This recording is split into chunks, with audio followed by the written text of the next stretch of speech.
விருச்சிக ராசிக்கு இந்த சனி பயிற்சி எங்கேருந்து எங்கே வருது முதல்ல அது புரியணும். 4ஆம் இடத்திலிருந்து 5ஆம் இடத்திற்கு வருகிறது. 4ஆம் இடம்ங்கிறது அர்த்தாஷ்டம சனி, அது முடியுது.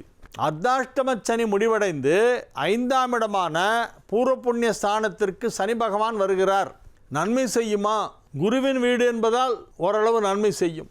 5ஆம் இடம் என்பது தீமை செய்யும் இடம் அல்ல, பெரிய அளவில் நன்மை செய்யும் இடமும் அல்ல, சுமார் தான். ஆனால் உங்களை பொறுத்தவரையிலே அது குருவின் வீடாக இருப்பதால், குருவும் சனியும் சம கிரகங்கள் என்பதால் மீனத்திற்கு வருகின்ற சனி பகவான் விருச்சிக ராசிக்கு எந்த ஒரு பெரிய கெடுதலும் செய்யாது.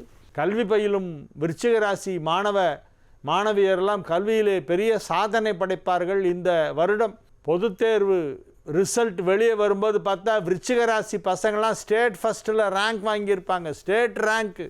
எல்லா விதமான நன்மைகளும் நடைபெறும். திருமண தடை நீங்கும், குழந்தை பாக்கியம் ஏற்படும்.